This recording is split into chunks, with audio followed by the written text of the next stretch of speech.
네, 이 14장 전체를 볼 건데요. 제가 읽는 거는 1절부터 9절까지만 읽도록 하겠습니다.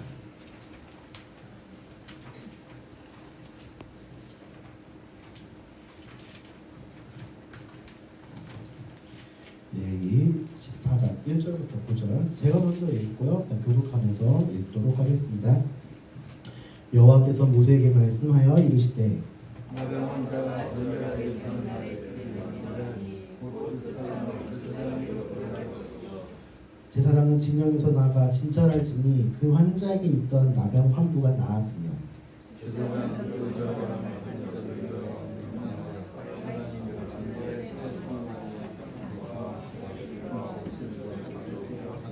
제사장은 또 명령하여 그 새 하나는 흐르는 물 위 질그릇 안에서 잡게 하고 다른 사람 환자를 받아다가 악향과 홍생제와 물과 함께 가져다가 흐르는 물 위에서 전세를 씻어 나병에서 정결함을 받을 자에게 7번 뿌려 정하다 하고 그 살아있는 새는 들에 놓을지며 정결함을 받는 자는 그의 옷을 깔고 모든 털을 내고 물로 씻으시라.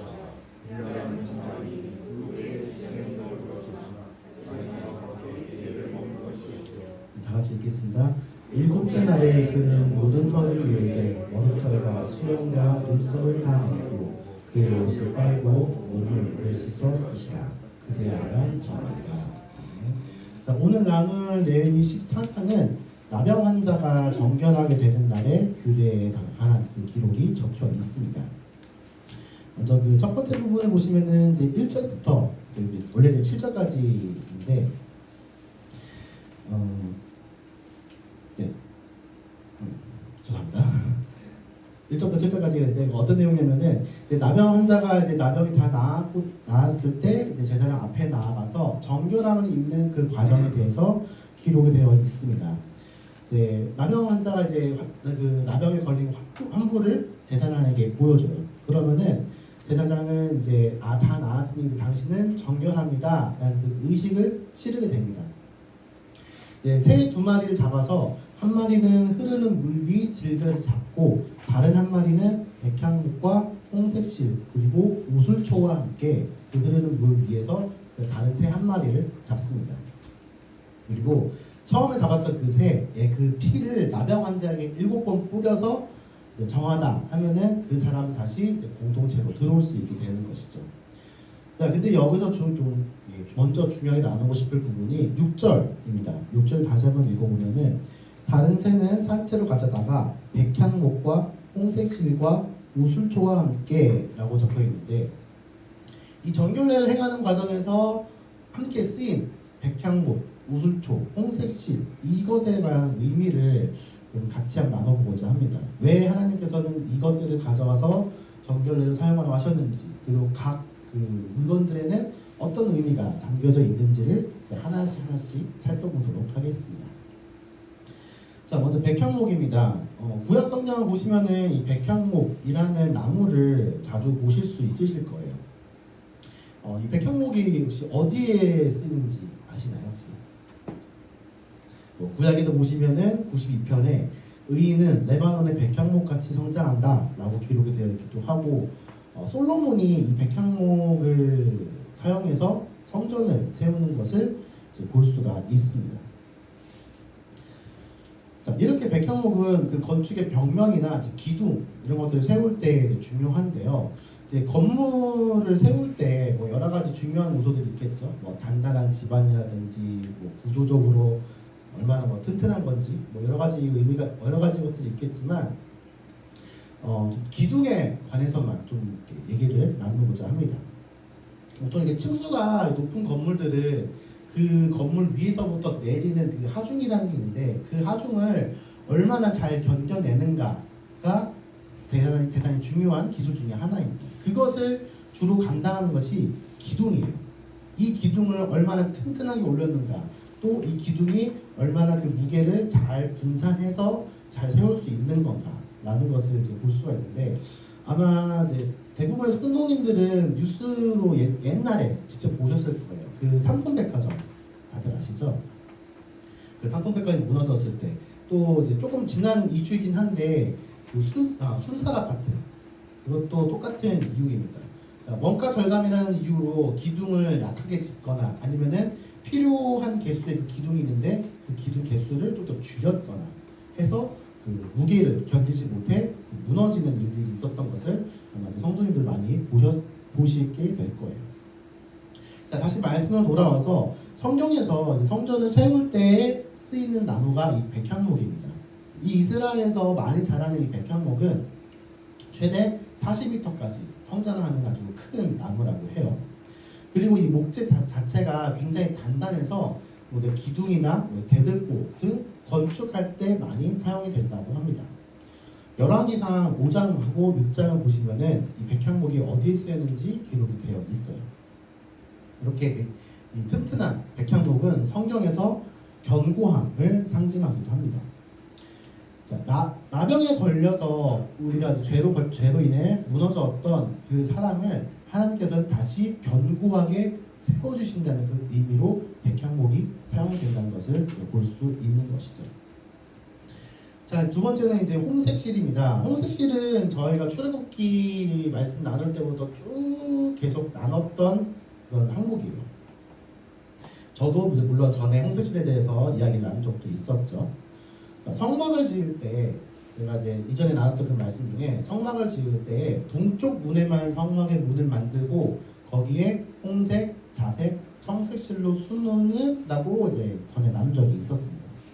그렇다면 이 홍색실이 의미하는 바가 무엇이라고 그때 기억나시나요 혹시? 희생을 의미한다고 말씀을 나눴습니다. 아, 목사님 이런 마음이셨군요. 알겠습니다. 계속 나눌게요. 자, 다음은 우슬초입니다. 저도 이번에 말씀 준비하면서 알게 됐는데 이 성경에 쓰여 있는 우리가 한글 성경으로 쓰여져 있는 이 우슬초랑 그리고 이스라엘에서 말하는 우슬초가 서로 다른 품종이라고 하더라고요. 이 한글 성경에 쓰여 있는 우슬초는 말 그대로 소 위에 무릎슬을 써서 소의 무릎과 같이 생겼다라고 해서 우슬초라고 기록이 되어 있습니다. 근데 이 이스라엘에서 말하는 이 우슬초는 히브리어로 에조브라고 말을 해요. 에조브. 근데 이 에조브가 먼저 죄송합니다. 많이 보이네요. 자, 성경에서 우슬초가 가장 먼저 나온 게 어디 있냐 하면은 출애굽기에 6월절에서 먼저 나옵니다. 6월절 날 밤에 어린 양의 피를 적셔서 문설주에 어린 양의 피를 바르잖아요.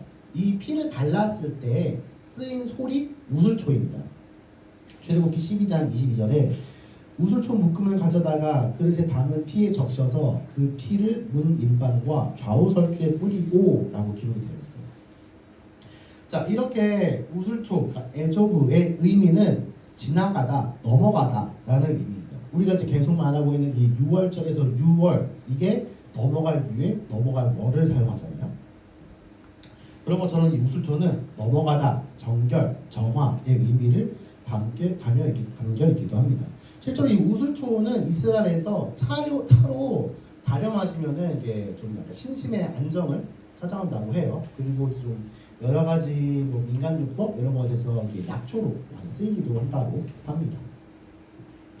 자, 이제 또 마지막 남은 건 이제 두 마리의 새입니다. 한 마리는 희생해서 그 피를 나병 환자한테 뿌리고 다른 한 마리는 다시 들에 놓아줍니다. 그리고 나서 8절에 그 정결함 받은 사람은 옷을 빨고 털을 밀고 물로 몸을 깨끗하게 씻으면은 그때 정하게 되어서 장막 안으로 들어오게 됩니다. 물론 이제 이래를 머물고 나서 다시 들어오게 되는 거지만요. 이 두 마리 새가 의미하는 게 8절에서 좀 자세하게 볼 수 있을 것 같습니다.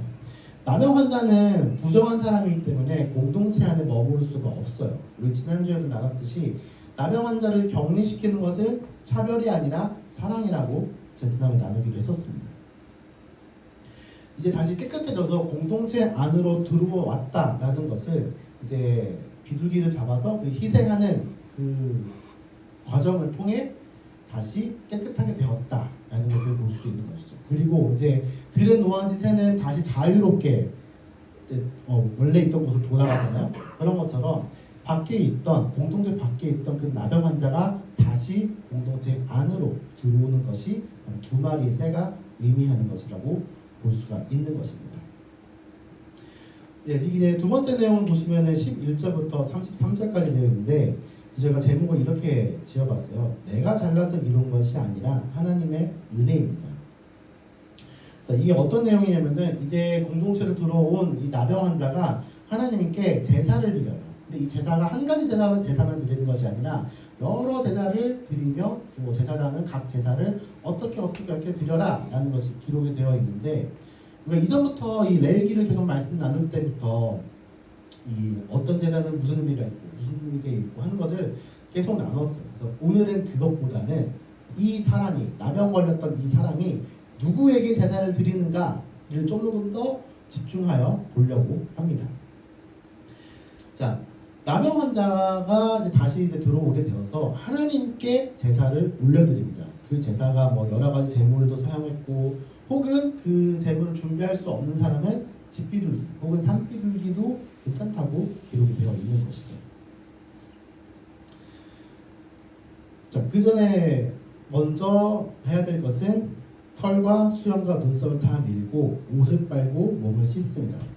이것은 아직 남아있는 나병 병균을 씻어내는 의미도 있지만 이전에 죄로 덮여졌던 우리의 몸을 깨끗이 하는 행동이기도 합니다. 자, 우리가 계속 하나님께 나아가야 됩니다. 나아가야 되는데 아직 그 죄가 남아 있다면은 그 죄를 끊임없이 씻어내고 또 관리하며 나아가야 한다는 것이죠. 그리고 이 나병이 나았으면은 우리의 뭐 노력 그리고 뭐 좋은 약 그리고 훌륭한 치료 법도 있겠지만 사실 이 나병이 나을 수 있었던 가장 근본적인 이유는 하나님의 은혜라는 것이죠. 그렇게 하나님의 은혜로 우리가 있고 이제는 죄가 다 씻어내어 하나님께 감사 제사를 드렸다는 것을 우리가 잊지 않으셨으면 좋겠습니다. 그리고 하나님께서는 그렇게 나오는 그 한 사람의 마음을 기쁘게 받으신다는 것이죠. 재물이 중요한 것이 아니라 그 제사를 드리러 나오는 사람의 마음, 그 사람의 마음이 중요하다는 것을 말씀드리고 싶습니다. 세상 사람들은 살면서 자신의 성공, 잘됨 이런 것들을 운이나 그런 것보다 자신 노력이 제일 먼저라고 생각을 해요. 내가 오랫동안 계속 노력을 해서 꿈을 이뤘다. 혹은 내가 어떤 한 분야에서 끊임없이 노력했더니 그 분야에 정점을 찍었다라고 자랑을 하기도 합니다. 그리고 그 자랑은 다른 사람들에게 뭐 좋은 의미로 도전적인 욕구를 불러올 수도 있는 것이죠. 하지만 저는 항상 그렇게 얘기를 해요. 믿는 사람은 내가 잘난 멋으로 사는 사람이 아니다 라고 저는 항상 그렇게 고백을 해요. 우리가 잘 되었을 때도 못 되었을 때도 앞으로 나아갈 때도 멈춰 있을 때도 그 상황에서 모든 순간은 다 하나님의 은혜고 하나님의 인도하심 속에 있다라는 것을 우리가 잊지 않으셨으면 좋겠습니다. 그렇게 우리가 혹여나 나병에 걸렸다 할지라도 이 나병이 언젠가는 하나님께서 낫게 해주실 것이고 우리는 그 받은 은혜에 감사하며 하나님께 나아가는 그런 믿음의 삶을 사시기를 주님의 이름으로 소망합니다. 자, 이제 세 번째 내용입니다. 세 번째 내용은 33절에서 53절인데 이제 주보를 보시면은 지속적인 관리가 필요합니다 라고 기록이 되어 있어요. 34절을 보시면은 내가 내게 기업으로 주는 가나안 땅에 너희가 이를 때에 너희 기업의 땅에서 어떤 집에 나병색점이 발생하게 하거든 이라고 적혀 있습니다. 어떤 내용이냐면은 이제 가나안에 살겠죠. 하나님이 약속하신 땅에 들어가서 거기서 살고 있을 때 집에 뭐 곰팡이나 아니면 나병색점이 발생했을 때 이것을 어떻게 처리하는지 그리고 이것을 이제 부정했으면은 어떻게 다시 정하게 되는 건지에 관한 내용이 기록이 되어 있습니다. 자, 저는 특별히 방금 읽었던 이 34절을 다시 한 번 더 집중해서 보였으면 좋겠어요. 한번 다시 보시면은 내가 내게 기업으로 주는 가나안 땅 너희가 이를 때 너희 기업의 땅에서 라고 되어 있습니다. 장소가 어디냐면은 그런 뭐 다른 곳, 뭐 광야 이런 곳이 아니라 하나님께서 약속하신 기업의 땅에서 나병이 발생했을 때의 규례를 말씀하고 있는 것이죠. 많은 사람들이 믿음의 삶을 살면서 한 가지 논쟁을 두고 이야기할 때가 많습니다. 어떤 것이냐? 내가 하나님으로부터 예수님으로부터 구원을 얻었으면 그 한 번 받은 구원으로 끝인가? 내가 이 한 번 구원을 얻었으니 나는 이제 어떠한 삶을 살든 소위 말하는 그냥 막 살아도 나는 죽으면은 다시 하나님께로 올라갈 것이다 라는 그런 믿음. 부모님은 어떻게 생각하시나요?